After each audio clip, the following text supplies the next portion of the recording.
కథానిక పాఠ్యాంశం degree 6th సెమిస్టర్కి సంబంధించినటువంటి సాహిత్య ప్రక్రియల పరిచయం నుంచి క్వశ్చన్ ఎట్లా వస్తుంది ఈ పాఠ్యాంశం నుంచి అంటే ఇందులో కథానికకు సంబంధించి ఒక ఎగ్జాంపుల్ పోట్లపల్లి రామారావు గారు రచించినటువంటి ఊరు అడవి అనేటటువంటి కథ ఉంటుంది. దానికి సంబంధించినటువంటి లక్షణాలు తెలిపి కథానిక పరిచయాన్ని తెలపండి అని క్వశ్చన్ రావచ్చు, లేదా కథానిక లక్షణాలను తెలపండి అని రావచ్చు అనమాట.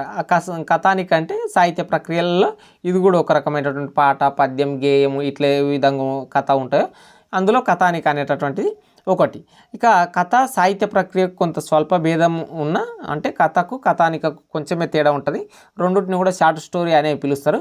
కథ అంటే ఏం లేదు, ఒక అంశం ఏదో ఒక స్టోరీని తీసుకొని రాస్తారు. అందులో చైతన్యం ఉండొచ్చు, ఉండకపోవచ్చు. కథానిక అంటే ఖచ్చితంగా చైతన్యం పరంగా ఉండి కొంచెం పెద్దగా ఉంటాయి కథల కన్నా అని చెప్పి అనుకోవచ్చు. ఇక ఒక అంశం కొన్ని పాత్రలుగా తీసుకొని కథ ఆనందాన్ని, ఉల్లాసాన్ని, సంతోషాన్ని లేదా నిద్రపుచ్చేవిగా కథలు ఉంటాయి.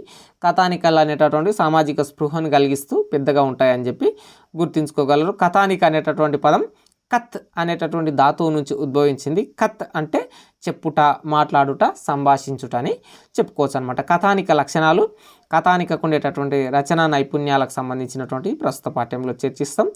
ఊరు అడవి కథను పోట్లపల్లి రామారావు గారు రచించారు.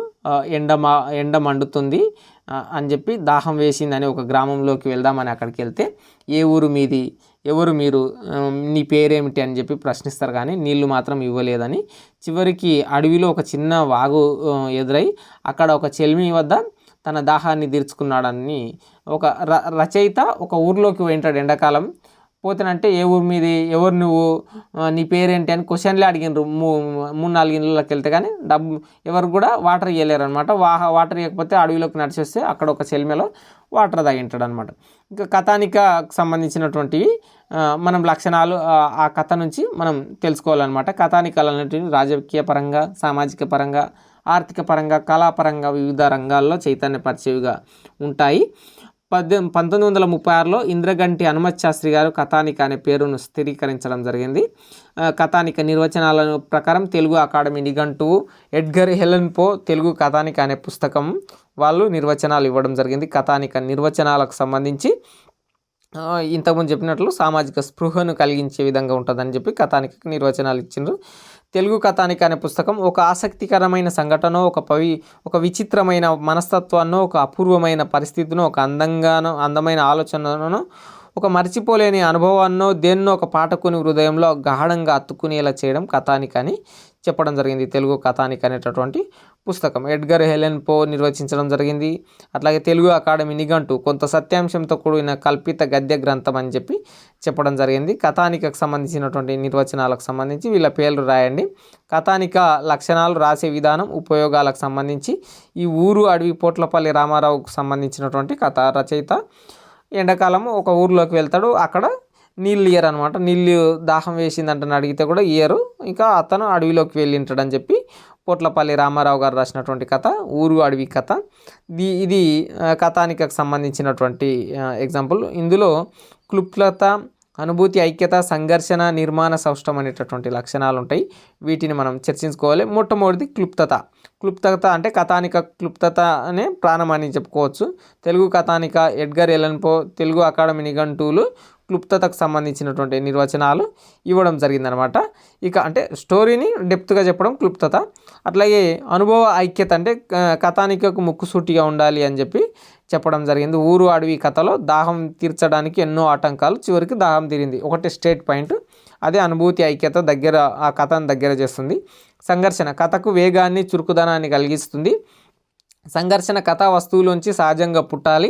ఊరు అడవి కథలో ప్రశ్న మీద ప్రశ్నతో ఏ ఊరు నీది, ఏ పేరు, ఎక్కడి నుంచి వచ్చావు, నీ పేరేంటి అని చెప్పి క్వశ్చన్లే అడిగినారు తప్ప నీళ్ళు ఇవ్వలేరు అనమాట. అట్లా కథానికకు సంబంధించినటువంటి మరొకటి వస్తువు.